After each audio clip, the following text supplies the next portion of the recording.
Assalamualaikum warahmatullahi wabarakatuh. Menjumpa sahabat dengan channel Tahukah Anda, sebuah channel informatif yang pastinya akan menambah wawasan Anda. Oke. Sebelum lanjut, silahkan tekan tombol subscribe dan tekan tanda lonceng agar sahabat tidak ketinggalan informasi berikutnya. Selamat mengikuti.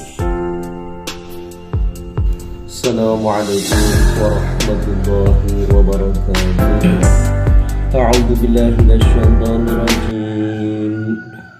Bismillahirrahmanirrahim.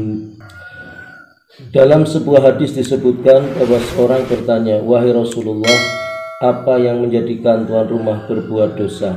Rasulullah SAW menjawab, "Tamu yang menginap di rumahnya sekian lama sehingga tuan rumah tidak memiliki apa-apa untuk menjamunya."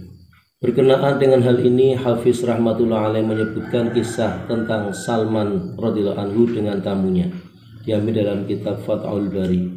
Kisah yang dimaksudkan oleh Hafiz ini telah diriwayatkan oleh Imam Al-Ghazali rahmatullah alaih. Abu Wa'il radhiyallahu anhu berkata, "Ketika saya bersama seorang kawannya berkunjung ke rumah Salman radhiyallahu anhu menghidangkan roti dari terigu yang diberi garam di hadapan kami." Teman Abu Wa'il radhiyallahu anhu berkata, "Kalau saja ada saktar atau semacam tumbuh-tumbuhan sejenis dari daun kemangi, tentu rasanya akan lebih lezat." Mendengar perkataan tersebut, Salman radhiyallahu anhu berdiri kemudian menggadaikan lota atau kendi tempat air wudhunya untuk membeli saktar. Kemudian ketika Abu Wa'il radhiyallahu anhu dan kawannya menyelesaikan makan, teman Abu Wa'il radhiyallahu anhu berkata, "Alhamdulillahilladzi qanna'ana bima razaqana." Segala puji bagi Allah yang telah memberi taufik untuk berqanaah dengan apa yang ada. Salman radhiyallahu anhu berkata, "Kalau kalian sudah merasakan cukup dengan apa yang ada, maka kendi air saya tidak perlu saya gadaikan." Diambil dalam kitab Ihya Ulumuddin. Secara ringkas dapat dinyatakan bahwa meminta kepada tuan rumah sesuatu yang menjadikannya repot termasuk perbuatan yang menyusahkan tuan rumah. Seseorang yang bertamu ke rumah orang lain lalu meminta, "Saya perlu ini dan perlu itu dan sebagainya." Perbuatan itu tidak patut sama sekali. Hendaknya seorang tamu makan dengan senang hati dan bersabar dengan apa saja yang dihidangkannya. Sebab terkadang dengan permintaan tamunya itu dapat menyebabkan kesulitan dan kesempitan bagi tuan rumah. Akan tetapi apabila tuan rumah merasa bergembira jika dimintai sesuatu, misalnya tamu yang meminta adalah tamu orang yang disayangi tuan rumah, maka tamu dapat meminta apa saja sesuka hatinya. Pada suatu ketika Imam Syafi'i rahmatullah alaih bertemu dengan Za'farani rahmatullah alaih di Baghdad. Untuk melayaninya, setiap hari Za'farani menulis secari kertas daftar menu kepada hamba wanitanya yang memasak makanan.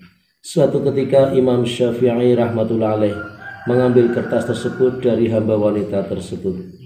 Setelah melihatnya, ia menulis dengan menggunakan penanya sendiri satu jenis makanan sebagai tambahan.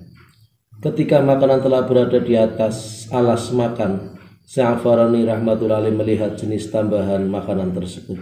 Karena merasa tidak suka, ia berkata kepada hamba wanitanya itu, "Aku tidak menulis menu ini untuk dimasak sekarang."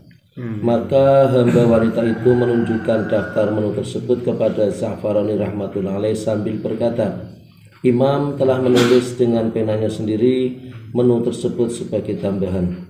Ketika Za'farani rahmatullah alaih melihat tulisan tambahan dan menggunakan pena Imam Syafi'i rahmatullah alaih sendiri, ia merasa sangat bergembira. Karena gembiranya, ia telah memerdekakan hamba saya wanita tersebut. Diambil dalam kitab Ihya Ulumuddin. Apabila hubungan tamu dengan tuan rumah sangat dekat, tentunya permintaan tamunya sangat menyenangkan hati tuan rumah.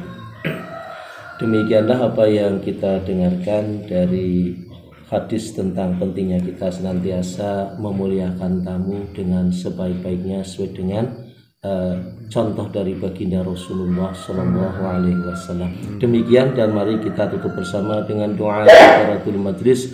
Subhanallah wa bihamdihi, subhanakallah wa bihamdika, asyhadu an la ilaha illa anta, astaghfiruka wa atubu ilaik. Assalamualaikum warahmatullahi wabarakatuh.